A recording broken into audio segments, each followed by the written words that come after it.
What I wish I knew at the pet store instead of the library.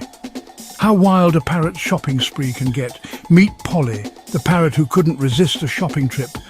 First stop, the candy store. Polly's eyes go wide at the rainbow of sweets. But wait, Polly spots the toy store next.